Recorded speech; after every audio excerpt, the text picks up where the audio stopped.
Hello, and welcome to episode 9 of Maths in an Empty Classroom with me, Mr. Southern. What we're looking at today is the second example on hinges, and bit of a health warning, this one, proper gangster.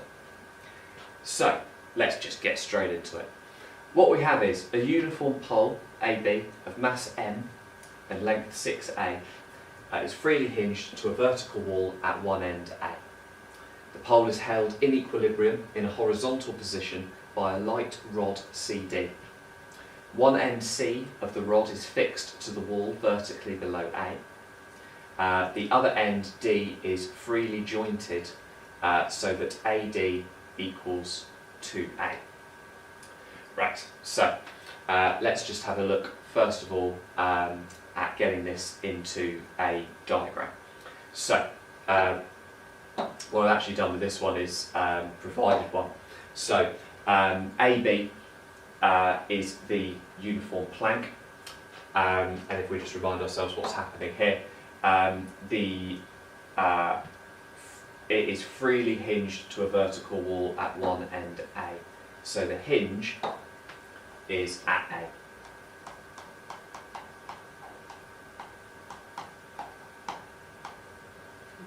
Hinges at A. This is our uniform plank. What we have here is the light rod CD. C is fixed to the wall and it's joined to D, freely jointed, so that AD equals 2A. So the distance from A to D is 2A as labelled on the diagram. Freely jointed like so. Okay, so this is the scenario we've got. We've got a little bit of extra information to add to this diagram. Firstly, angle ADC equals alpha, where tan alpha equals 4/3. So let's label that on. Angle ADC is alpha, and we're told that tan alpha equals 4/3. Now, I've gone through how to do this in previous videos on connected particles, so I won't go through the whole thing again, but if tan alpha is 4/3, we know that sine alpha is 4/5, and cos alpha is 3/5. So that's the information we can get from the fact that tan alpha is 4/3. There was one more thing to consider here, which is a mass of 2n is attached to the pole at E, where BE equals x metres. So I need to add the point E onto my diagram, label the fact that that is x metres away, and it had a mass of 2m, so let's get straight on and label that force as being 2mg. Right, now let's consider other forces that are going to be acting on this system.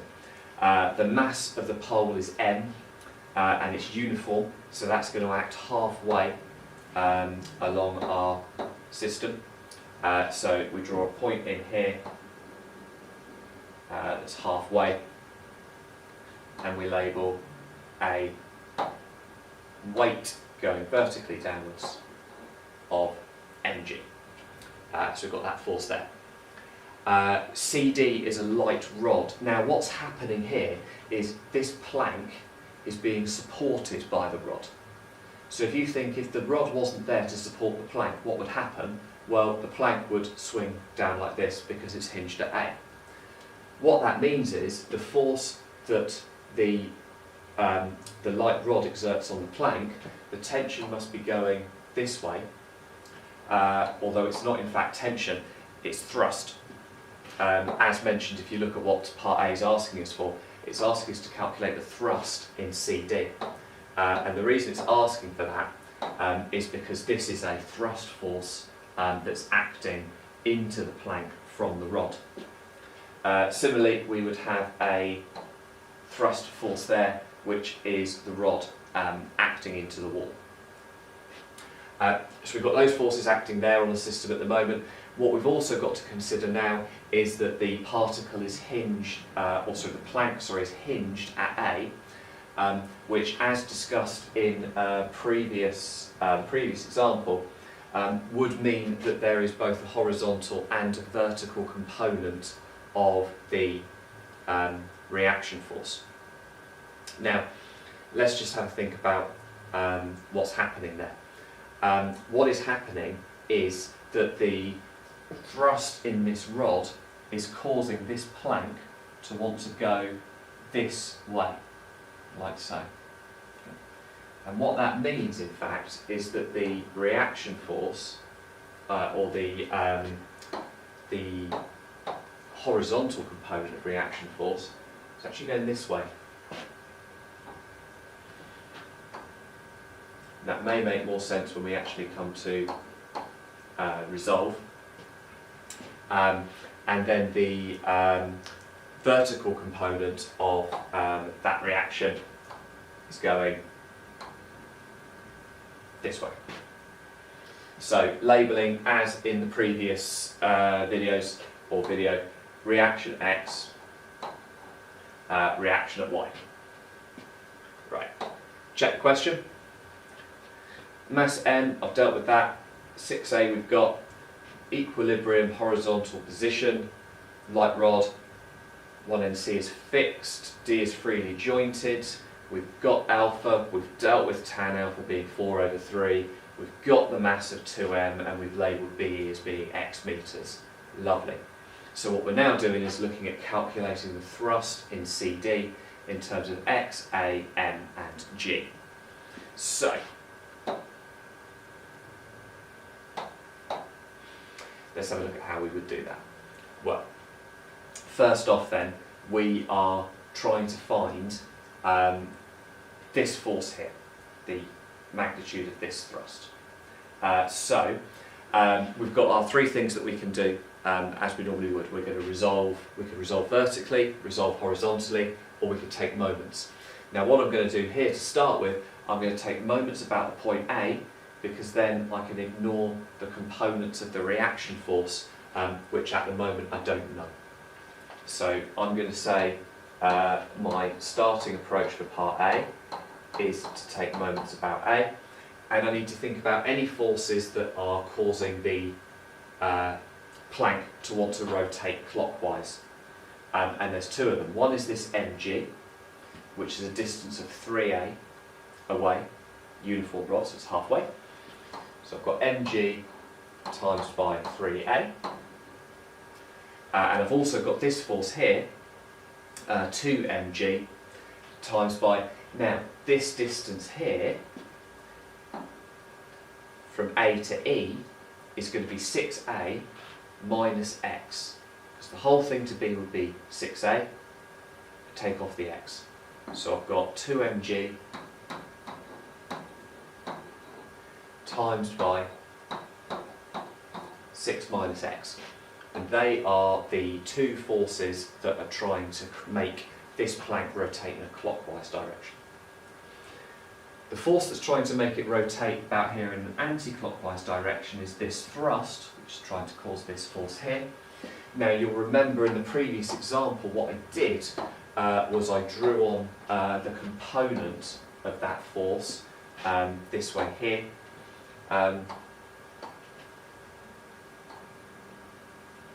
And that force there, if you think about this angle here being alternate with that one, would be T sine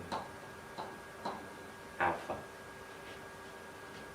So that force there is going to be T sine alpha times by 2a, which is the perpendicular distance from the line of action of the force. Okay. 2 sine alpha times by 2a. Lovely. Now, I know that sine alpha is 4/5 because I've just worked that out from my triangle, so I'm going to incorporate that in there in a minute. So what I have is 3a mg plus, expanding this out, 12 mg. Now that's 6, it should be 6a, shouldn't it? Which is going to affect this, so let's just change that.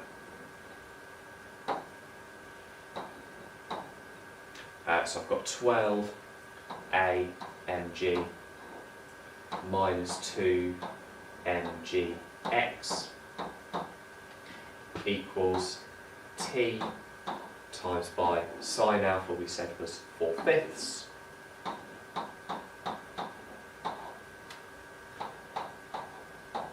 times by 2a. Right, so I've got 15 AMG minus 2 mgx is equal to, now 4/5 times 2, that's 1.6, 1.6 a t. And we're being asked to find the tension in terms of A, M, G and X, so it's okay that I still have those 4 unknowns in there. Well, G is known, G is 9.8, but we've been asked to leave it in terms of G. So I can divide all of that by 1.6a, and I get that T is 15 AMG minus 2 mg all over 1.6a. Which is fine, but I don't especially like the fact that we've got a decimal in the denominator of a fraction, so I'm going to multiply the numerator and the denominator by 5, which is going to give me 75 AMG minus 10 mg all over 8a for my tension. I've lost the x. X. X. There we go. Cool. Right, so moment equation done. That is tension in terms of A, M, G and X. Let's have a look at what I've been asked to do in part B. The horizontal component of the force exerted by the wall on the pole is 9 mg. 9 mg over 2, sorry. So the horizontal component of the force exerted by the wall on the pole is 9 mg. So what that means is, if I go back to here, the force exerted by the wall on the pole is 9 mg, which means that, that's my train of thought.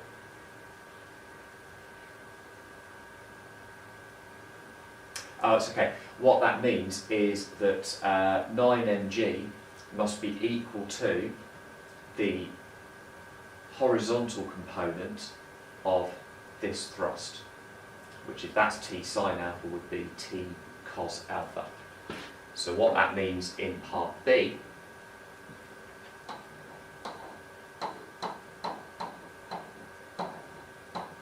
is that t cos alpha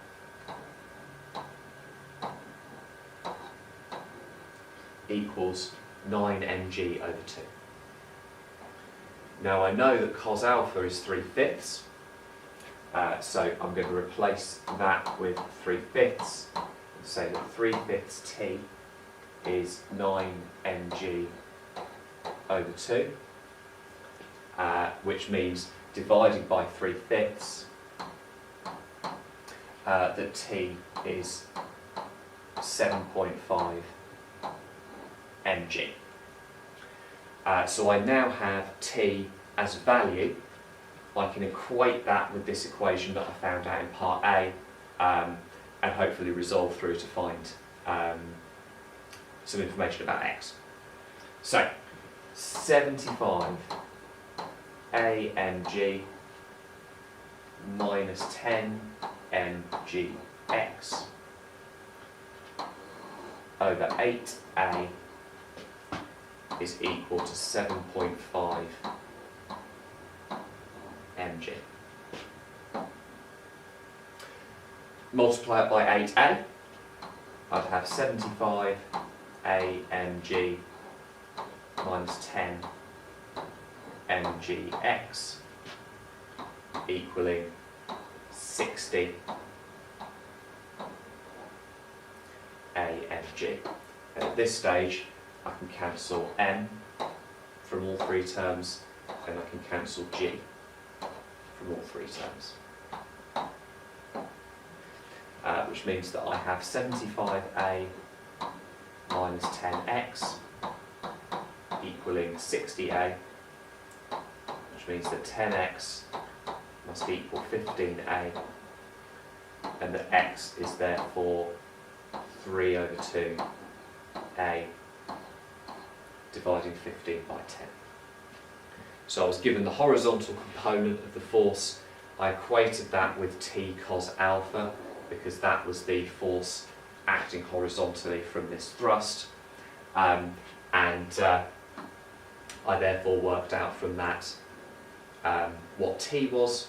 I could equate it with what I had in part A, and now I know that x is 3 over 2a. Last bit.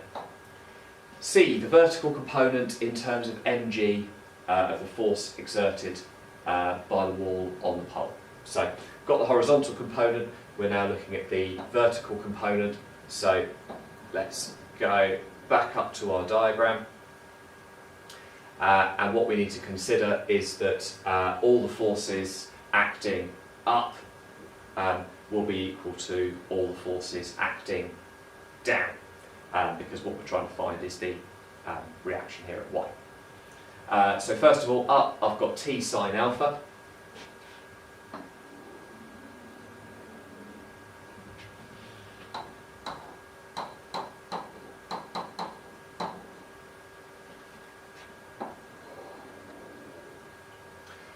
And then acting down, I've got reaction y, mg to mg.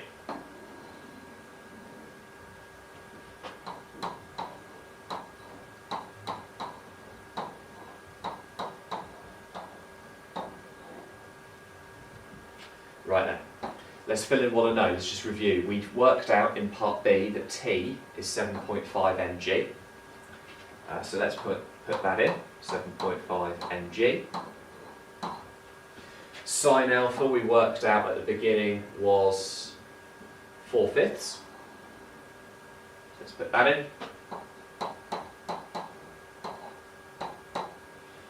Equals the reaction at y plus 3 mg, which is just 1 mg and 2 mg. Right. 4/5 of 7.5 is 6 mg, which is equal to the reaction at y plus 3 mg. And subtracting that 3 mg, I get the vertical component to be 3 mg. So,